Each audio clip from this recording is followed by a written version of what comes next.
is, the sixth one is a glute bridge. We're going to be using the muscles in your lower back and your buttocks. This is exercise 5, I beg your pardon. Feet hip width apart. Arms relaxed down to the side, palms up so you don't cheat. Your knees have got to be in line with your hips and directly under your ankles. So I normally suggest that you try to reach your fingertips down. If you can touch the back of your shoes, you're probably got knees under ankles. Pull your tummy in tight. You've got to really brace those core muscles. And then you exhale and you tip your pelvis first and you roll one segment of your spine at a time, coming right up towards the back of the shoulders. Push the knees away from you, go as high as you can, and then roll all the way back down to the floor while you breathe in. Reset, go. Breathe out through your mouth. Squeeze your glutes, push the knees away from you, and roll back down to the floor again.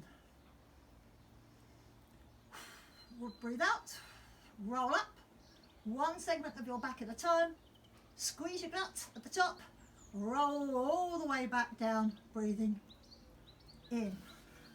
Exercise 6 is with the water bottle. You're going to take your feet into a wide squat position this time, with the water bottle in the centre. You're still going to be using predominantly the legs, but it will have an effect on your heart as well. Start with your right hand, put your left hand behind your back. Bend both knees and push the water bottle up on the diagonal. Change the other side. Change and up, change and up. So once you get going, you're looking ahead. You don't need to look where that water bottle is, because it's going straight down between your feet. You should be able to find it, so that helps you keep your chest high. Knees are going to go out and level with your toes, and you keep going.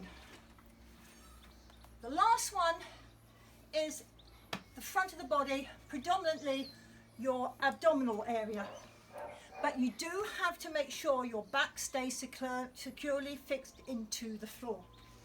So, 2 levels of activity. Ideally, legs straight, arms resting behind your head, and as you come up, you're going to tap your toe or your ankle as you exhale. So your hands come up and you tap the ankle, and you inhale and lower. Up and tap, inhale and lower. You're trying to get your chest to come up towards your legs. If that's too hard, bend your knees and then come up, touch one knee, and then come up and touch the other. You exhale, up, inhale, down, out through your mouth, in through your nose. That, my friends, whoops, having lost hat, keeps the hair in place, sort of. That, my friends, is the 7 segments of the circuit. You're going around 3 times, so you can take a little break between each station, but not too long. Your main break will be between the exercise we've just done and the 1, 2, 3 knee lift. So that's where you can take a bit more water and have time to recover. No more than a minute. No more than a minute between each circuit, so we just keep momentum going. Once you've been around 3 times, then you're going to do a bit of a stretch. As we're on the mat to our last station, that's where we'll start our stretch. So, as you're in this position, bring one leg up to the ceiling, clasp behind the back of the leg, and draw your leg towards you. You're stretching the back of your thigh and your hamstrings. Relax the shoulders, take a breath in, and when you're ready, give it another little pull. Let's do the other leg. Draw the leg in, pull it towards you. Feel that stretch in the back of the thigh. Wait for about 15 seconds or so until you feel the muscle relaxed. Then give it another pull.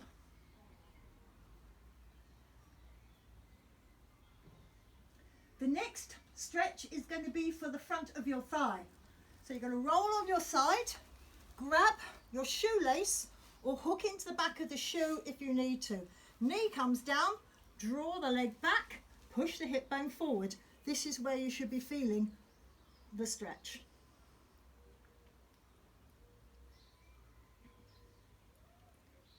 And then you just roll around the opposite direction, whichever way suits.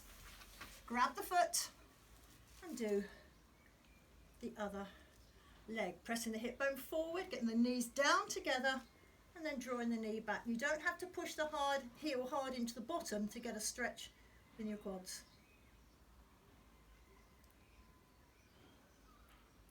Okay, the next exercise is going to be back stretching.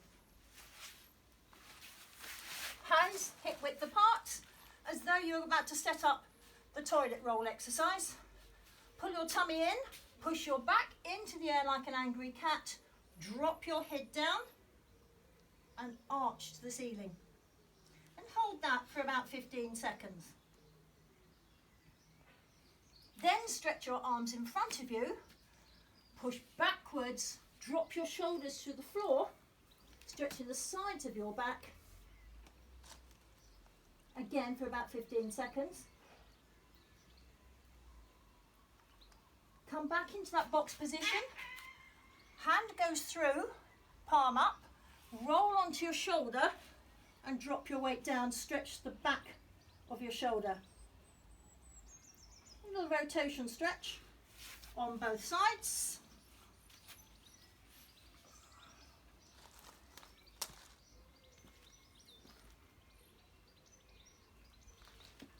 And up. Arms behind you, lift them up and away from your body. Take care not to push your head forward. Keep your chin tucked in and you stretch to the front of your shoulders and across your chest. So we're now going to stretch into the hip flexors next. So one foot comes forwards, knee over ankle, square the hips up, and then push the back hip down towards the floor. This is where you should feel it, high up beside the groin on the back leg. Once you've got that, if you can multitask with it, put your hand on the shoulder and stretch your tricep at the same time. And then change legs. So the back leg now comes to the front, square the hips up, knee over ankle at the front, look up, drop the back hip down to the floor, feel that stretch here through the hip flexor. Once you've got it, then push across or push back on your tricep stretch.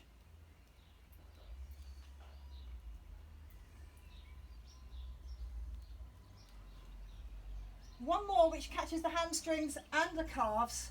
Bring your toes to your shin, lean forwards and pull your toes upwards. So that you're going to feel the back of the legs, but you should also feel it in the calves. The calf stretch needs the pull from the toes to activate it. And we do that on the other side. So toe up, push your weight back, grab the foot, pull the toes to the shin. So it's predominantly going in your your calf rather than the hamstring, but you will feel both.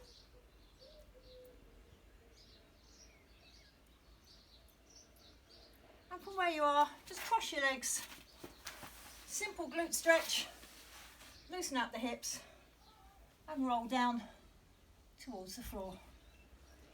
If one side is particularly tight, you might need to change the leg that's at the front. So if you do, back leg goes to the front and then you just roll forwards, making sure your shoulders and your hips stay square.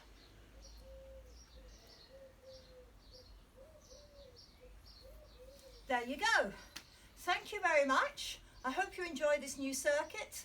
Remember, whatever you decide to put that towel on, it's got to be a robust towel and it has to be a robust anchor. We don't want any accidents. So make sure you test it out a bit before you try doing the circuit in earnest.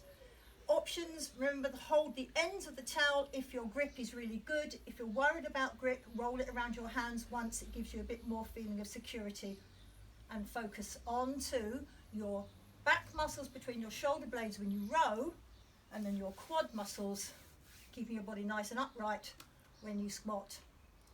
Thanks very much. I hopefully will see you before too long with a proper TRX and some decent hand weights. Bye.